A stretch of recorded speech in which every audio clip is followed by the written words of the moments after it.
Hello and welcome to episode 3, I think, of my little craft fibre chat. It is end of June. If you're in the UK, if you're in Europe, we've just had a huge heat wave. It's been really hot. Today it's okay around where I live. Right up here where I'm filming, it's still really warm, but it's more doable downstairs. But we are persevering. I had wanted to make this earlier so I could have put it up during the weekend, but yeah, the heat. It was almost 40 degrees where I live, and I already deal terribly with the heat, so that was why I didn't do any filming. But I have many things to share with you all. First, I want to tell you a little bit about what I've been up to since we last chatted. First and foremost, the most exciting, I think, is that we went to being me, Kay, and my husband, went to the UK Games Expo, where he had a chance to present his board game to some publishers, which was really exciting. We both really enjoyed UK Games Expo. It was super enjoyable, but it's so big. It's a long time since I've been to a convention that big. It is huge. So they have it in Birmingham and NEC. So if you know anything about the NEC, that will tell you just how big it is. We only went for one day, and I think next year we will endeavor to try to go at least for 2 days, just so that we have more time to see everything. And I would also really want my partner to have a chance to play more games. I find it a very overwhelming environment to be in, to learn new games, and I'm very socially anxious, so like chatting to people even in an environment like that where it's controlled about games is pretty stressful for me. But I want my partner to have that opportunity, and it would be nice to have somewhere to stay so that if either of us need a break to just chill out, we can do that. But yeah, we enjoyed it so much. We bought a lot of things, most of which I'm not going to show you because they're not really fiber related, though unless you want me to. And if you do, let me know down in the comments, then I will do a show and tell of all the things we bought. But there was one thing I bought that I thought would be of some interest, so I'm going to show you that to you now. I got this solo tabletop RPG game called Mending. It is so cute. So the special thing about this is that it is played on this map. Yeah. Printed, as you can see, on this beautiful fabric. And then you use needle and thread. They give you some not super expensive stuff. Ooh. So, it's a bit magnetic. Not sure what that's for actually.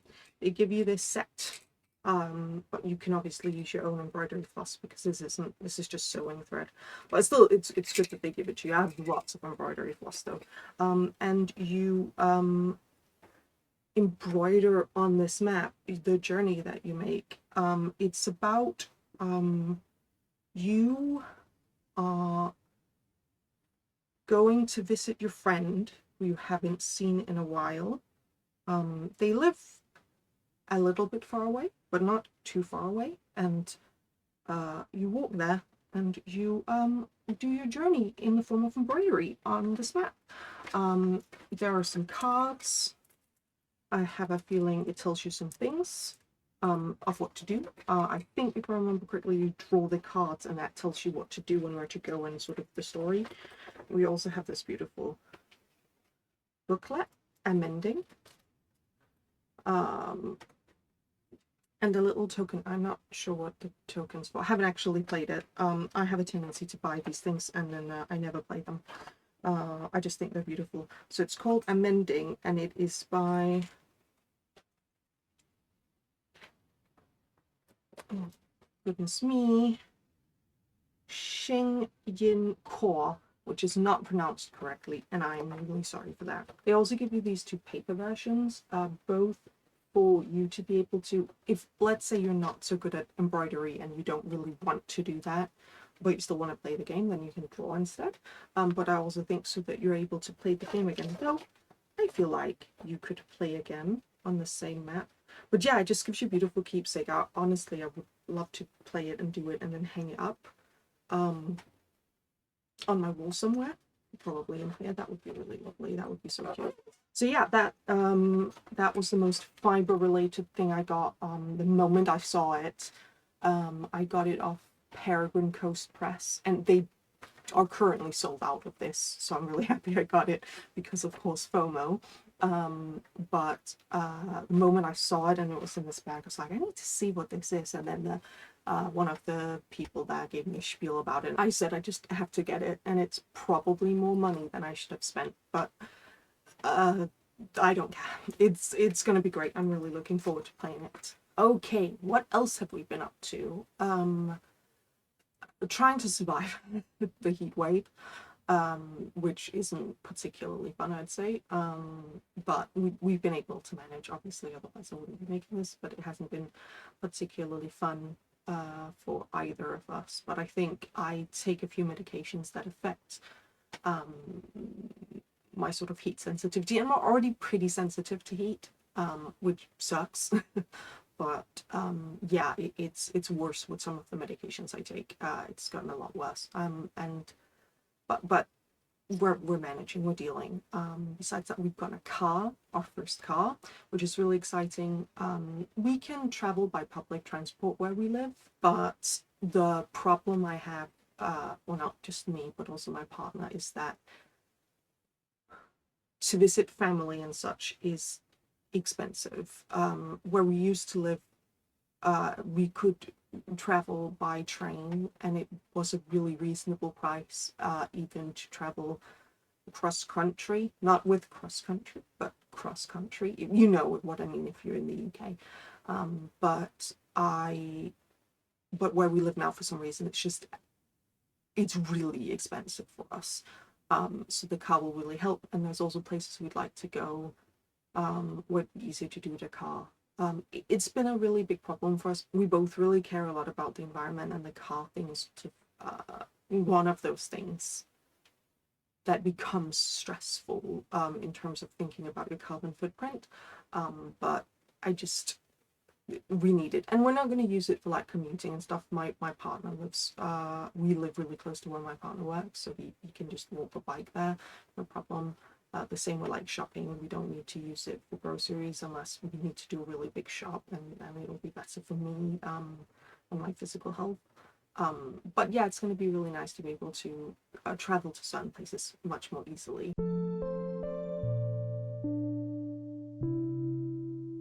Okay, so next I want to talk a little bit about my acquisitions, which are falling of the bed right next to me. I am trying currently not to buy any yarn or anything else. Firstly, because I have a lot of yarn, but secondly, also because we're currently in a position where that we could, but we're trying not to spend money. We're saving up for a few things, so I'm trying not to buy anything unless it's necessary. So the only times I buy yarn is if I don't have enough for a gift, knit or crochet. But I do have one acquisition, or two, depending on how you count, this time, and that's because my mother and father-in-law were around to visit us a couple of weekends ago, and that was super lovely. And my mother-in-law had some yarn and a book to go with it that she said she'd never use, that she'd had for a long time, and she'd never used it, and the yarn was too thin for her. She didn't really want to knit with anything in that thickness, so she was like, can you use it? And I said, yeah, of course. So she gave me this magazine. It's Rowan 29. From 2001, and can I tell you, it's been really fun to look through this, because a load of the patterns in this really fit with what's been popular this summer, I think. Like lots of stripes, and there's a few, like, I think there's at least one eyelet thing. There's stuff too that isn't so like popular these days, but there was quite a few patterns where I thought, wow, that's basically what people are making right now. I'll see if I can find, like, I thought this pattern had that vibe. Just ignore her hair. They've called that section Warrior Princess. 2001. What a time. There was this other one. I thought the stripy top. And they have that one in quite a few. There's quite a few versions of that. So I thought, yeah. So yeah, she gave me this because the yarn she bought was for one of the patterns in this. I will probably make a different one. But she got me. She brought me a load of this Rowan linen drape. I don't know if they still do this yarn. It's 55% linen and 45% viscose or rayon. As I said, I'm not sure if they still do this yarn base. I'm not too keen on viscose, but A, it has linen in it, and B, I was gifted this, and it's really cute and I really like it. And yeah, as you can see, it is a bit thin. This is probably a full ply, I would say. I was really worried because she's not petite, but she's quite a few sizes smaller than me. So for a moment there, I was worried. I didn't say that to her, obviously, but that there wouldn't be enough for me to make anything from the book. I think there's a shawl in there, so I could have always made the shawl, but I have a lot of shawls, so I would really like not to do that. But there were more than enough balls of yarn to make something from the book, and I really like that. I think it was one of the ones I already showed you that I think I want to make.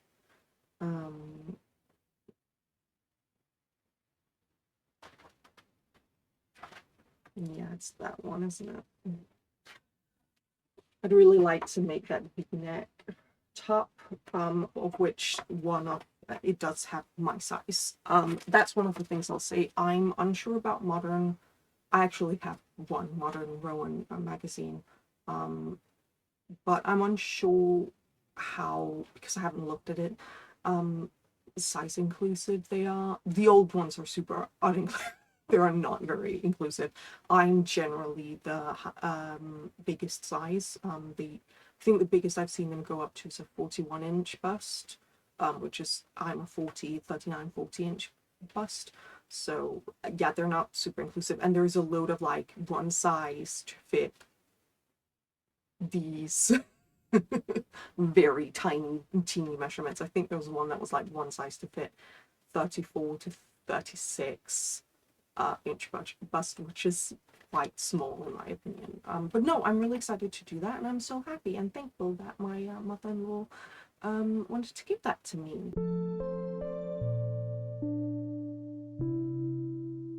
Next, I want to share with you my finished projects, and I'm really happy I finished 2 projects since we last talked, and both of them are baby knits. So first, I finished these Arni overalls. I think they're so cute. They're almost done. I just need to put some buttons on them. I was supposed to give them to somebody this weekend, but I wasn't able to because I didn't have buttons on it yet. And I knew I wasn't going to do that before I was able to give it to them. Pattern is by Rachel Søgaard and is available for free on Ravelry and the Folklore website in a variety of languages. This is the second time I've knit this pattern, and it is super easy. It works out really easily. You knit it from the bottom up. So you start one leg, do the ribbing, and then you put that side, do the other leg ribbing, and then you join to knit it in the round, do the striping, and then you do this bit flat, the bib, and then you join to make the little straps. Yeah, super easy pattern. I knitted this in Drops Baby Merino, which I had some leftover of. And I really enjoyed making it. The only thing I haven't enjoyed about this, and that has nothing to do with the pattern is fine, and super easy to understand, is this is the second time I made them, and on both of them I did the jogless join. You probably can see on the back, and I still don't know if I like how it looks. So if you don't know what a jogless join is, it's for when you are knitting stripes in the round. Because when you're knitting in the round, you are basically knitting a spiral. It means that when you're changing colors, it'll be like a step basically, and you can do the jogless join like I've done here, where basically the first, you can't do it if you have a single color change row, but if you have two or more, then you first you knit the first round of the new color as normal, and the second one you pull up the stitch below and knit the two together. You basically create this bigger loop, as you can see here. I still think it's really obvious. I don't know if I like it, and I also think on mine at least it has left a bit. I mean, it doesn't matter. I don't think this will be obvious when it's put on somebody's body, but it does have a little bit of a gape. I don't know how easy that is to see, but I can see it. I know it's there. Yeah, I can also see it on the inside. And I don't know. I think maybe if it was knit in a bigger, like if the stripes were bigger and it wasn't so frequent, it probably wouldn't bother me so much. Because this is only like 2 rows of each color, it means that you work the jogless join every other row, which means, as you can see, the jogless extra long stitch is on every single row.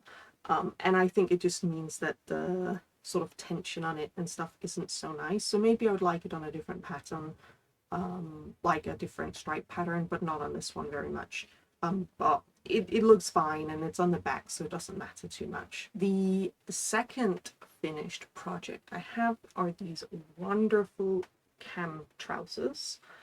So if you recall, I said I was going to knit these, but also that they are sort of part 2 of doing the cam set.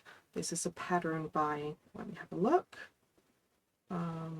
Brit Frafjord Ørstavik, and it's for House of Yarn, but you can find it on Ravelry too.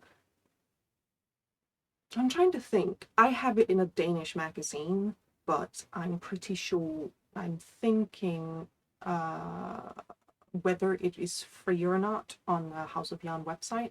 You'll have to check that out for yourself, I'm sorry to say. But yes, I finished these. I knit them in Wensleydale long wools. Yes, that's it. I can't remember what base it is, but they also don't exist anymore, so you can't get their yarn, unfortunately. But the pattern's fairly simple to follow. I think it had the thing that a lot of Scandinavian patterns have, and that is that they're written how a Scandinavian pattern is written, which means that it can be a little bit laconic, which I think might be difficult for some people. I thought in places the pattern wasn't maybe super easy to follow, even with that in mind, but I mean, we made some trousers, so it's all good. I did a few modifications for this. So to make the waistband, they have you knit 1 row of pearl, or 1 round of pearl stitches, and then you knit a certain amount of stockinette, and then you do another row of pearl, and then you do another round of stockinette, so it will be like this tall, like double the height. And then you cast off, and then you sew the two together. What I did is a method I've done before, where instead of, so I did all of that as the pattern calls for, but the thing I changed was, instead of casting off at the end, what I did was pick up from the inside a stitch from the pearl row, this pearl row, knit 2 together, so with a stitch from the row of live stitches plus the purl stitch, and then I knit the two together, and then I cast it off. That way you don't have to you do the casting off and sewing together all in one. I don't know if I did it that nicely on this.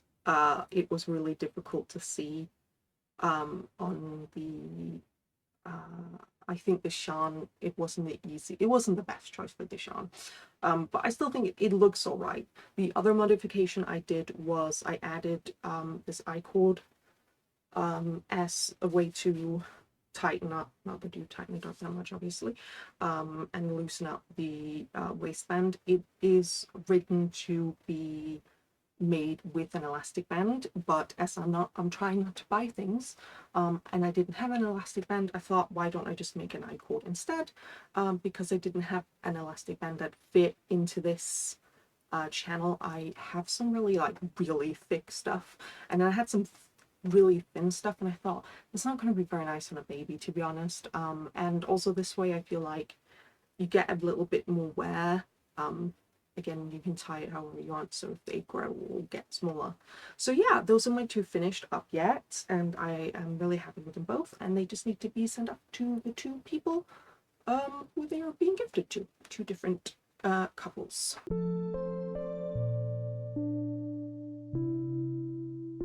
Next, I want to share with you a few of my webs that I've been working on. Firstly, I've been working on this absolutely wonderful and beautiful top, the Folklore blouse, which I talked about wanting to make. And as you can see, I've gone really far. I'm making this in, I think it's Lilac and Lavender by Woollen, which is a Suri silk lace weight yarn, and some hand dyed by me 4-ply, and it's beautiful, or it would be if I had enough yarn to finish it, because this is how much yarn I had left. So this is going to get frogged, and I am absolutely gutted. Now I want to say this pattern was super easy to work. It's not the pattern's fault. I sort of knew that I didn't have enough yarn, but I often, when I have the amount of yarn the pattern calls for, I end up having way too much. So I was sort of hoping against hope. I was living in denial about whether I had enough yarn or not, but I clearly didn't. When I initially planned to use this yarn for this pattern, which is a few years ago now, I was a different size than I am now. I was, I think, 2 sizes smaller than what I am now in this specific pattern, and I think this yarn would have been enough. Just one skein of the Suri silk would have been fine, but it's not anymore. I would have needed 2. I mean 1.5 really, but 2, and I don't have 2, and this is not a yarn where I can just order another skein and it will match this skein very well. So I'll have to frog it. I still really want to make the pattern. I just need to sort of think about it, have a look at what I have, and see what other yarn I want to use instead, that I have enough of. And it's the same, I love this yarn, I'm still going to use it, not a problem, but I need to just let it rest and figure out what sort of pattern I want to use it for. At first I was like really panicking about it, thinking, oh no, maybe I should just knit a shawl or something, but I think it's something where I would like to either make a garment, which is unlikely to happen because I don't have enough of it, like a garment on its own, or I think now I'm sort of thinking of doing it held with some 4-ply yarn to make maybe like just a simple t-shirt or something like that. I'm not sure, but I'll have to think about that, and if you have any ideas, please let me know if you have any thoughts of what could be fun. But yeah, that's my first one. It's a failure. I failed at Yarn Chicken, and I'm really gutted because I absolutely love that. So after that abject failure, I think I didn't mention, but it's by Fabel Knitwear. The pattern is by Fabel Knitwear. I have her book, her first book. I assume it's her first book. It's a Norwegian, and I don't think they've published a copy of it in English yet. I would hope they would at some point, but being Danish means that I can fairly read the patterns fairly well in the book, which is good. But abject failure set aside, I decided to cast on another pattern I've talked about wanting to pick up, which is the Meadow Moon Jumper by Jennifer Steingass. And this is how far I've gotten. It looks really nice. I'm knitting it in Mohair, Silk Mohair Help Double, and it's from Pigment and Ply, that's the dyer, and the contrast color is this wonderful red burgundy plummy color called Eskel or the Leshy, and the main color, which I've taken 2 yarns and wound them into a ball. That's why it's like huge.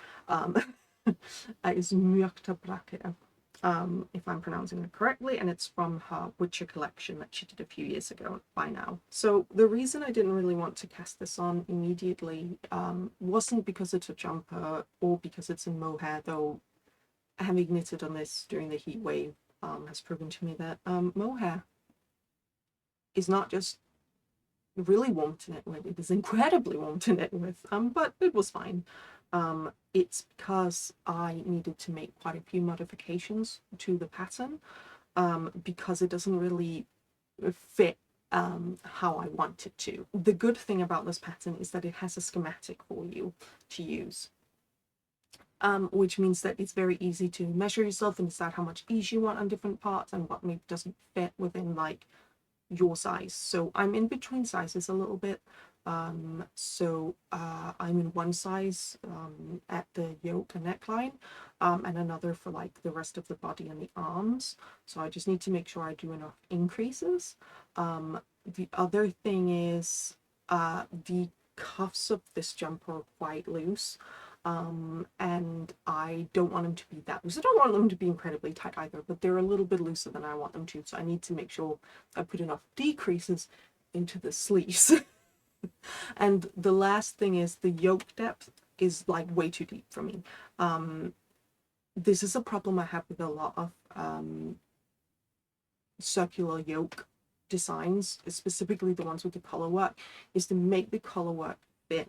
You have to make the yoke really long, which means you have a really big arm gap, and I don't like that. I don't like how it fits. I don't like how much, like, when I pull, it just pulls up the whole jumper with it.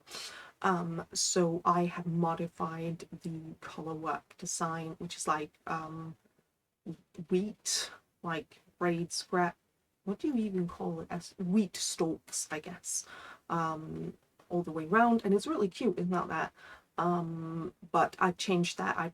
I've done some of the top of it close to the neckline. I've cut off quite a few stitches just because I cannot. It needs to not be that deep. It's too deep for me personally. You might like that fit, and that's totally valid, but it's not for me. And that's why it helps to have the schematic, because that means I can make an informed decision about the changes I'm making. But it's going to be really great. I've done the maths. I hate maths, but I've done the maths, and it should be perfect. Now, well, perfect within reason. Perfect. Okay, welcome back. Sorry if the lighting is a little bit different. My battery died, so I took that as a chance to go do some shopping, eat some lunch, take my migraine meds because it's not a good migraine day today.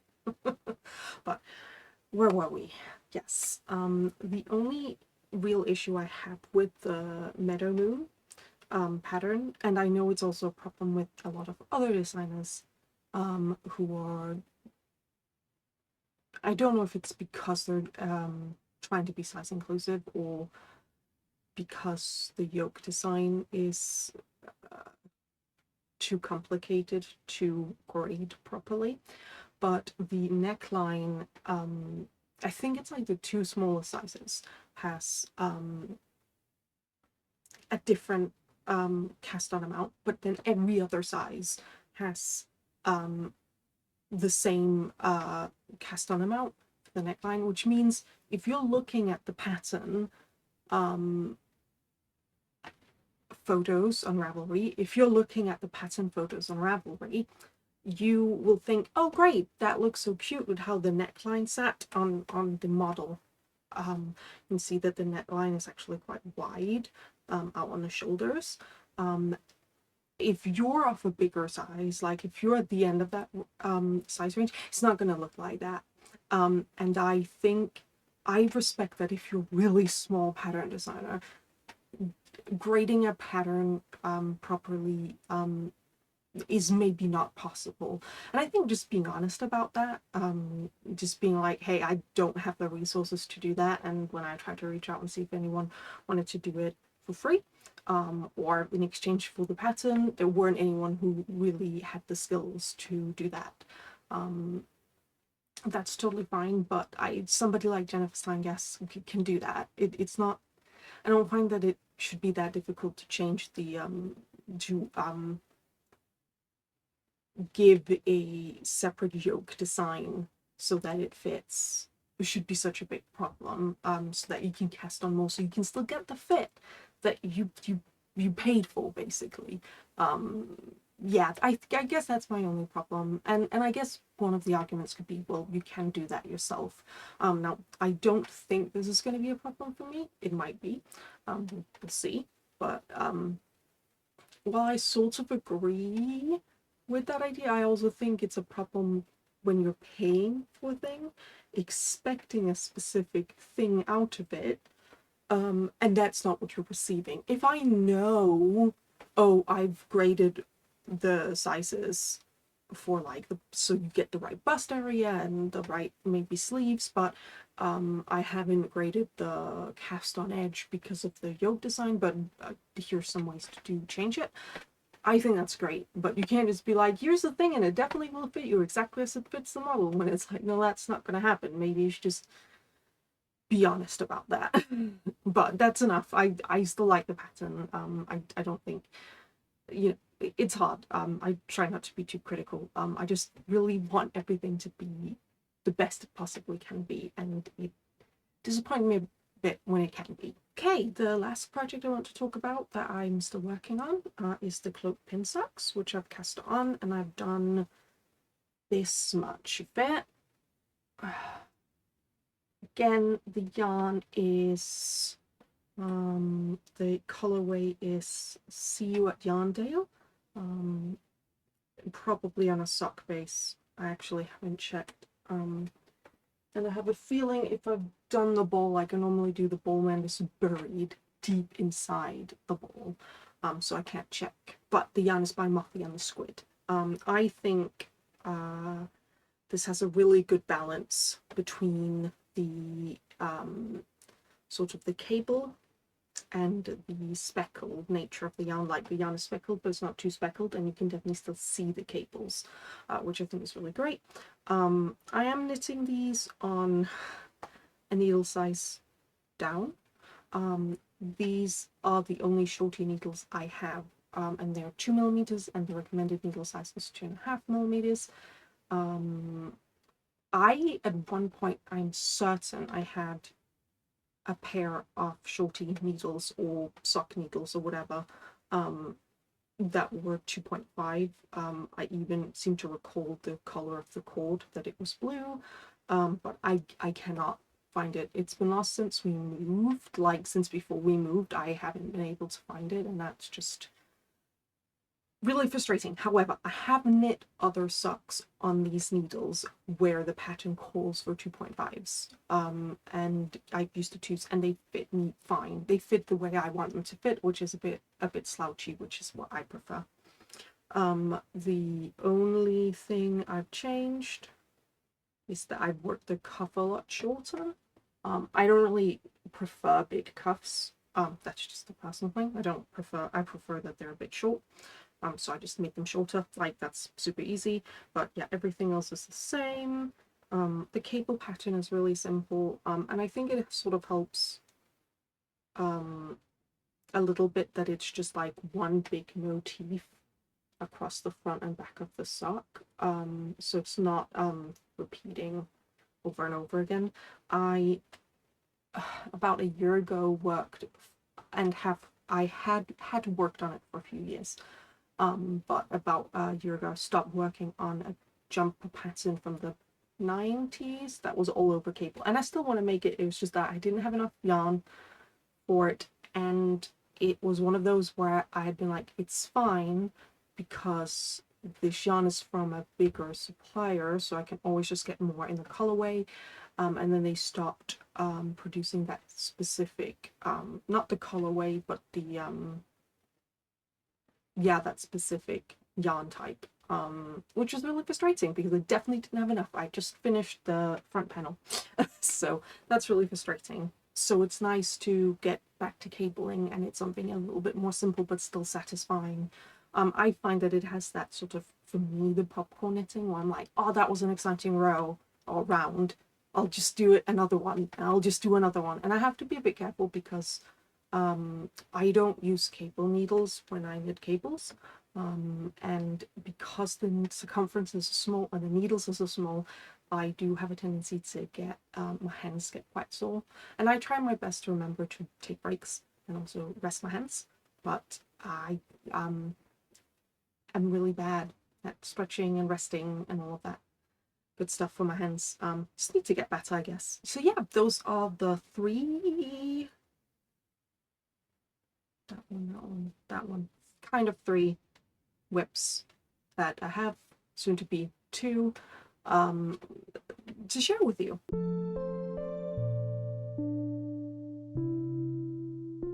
Okay, so let's move on to plans. My plans moving forward is obviously to finish my whips. That's not so exciting to talk about, but I have had issues figuring out what to pick up after my fail of my Folklore gloves. I was really excited. I got really, really far into the pattern, so it's quite a shame that I have to rip it, but it is what it is. I'm hoping then to pick up the Shawl, which I've talked about before, and just splits through it. Again, it's a really simple pattern. It's just one of those where I'm like, I don't grab for it, and when I do it, I'm really enjoying it, but I don't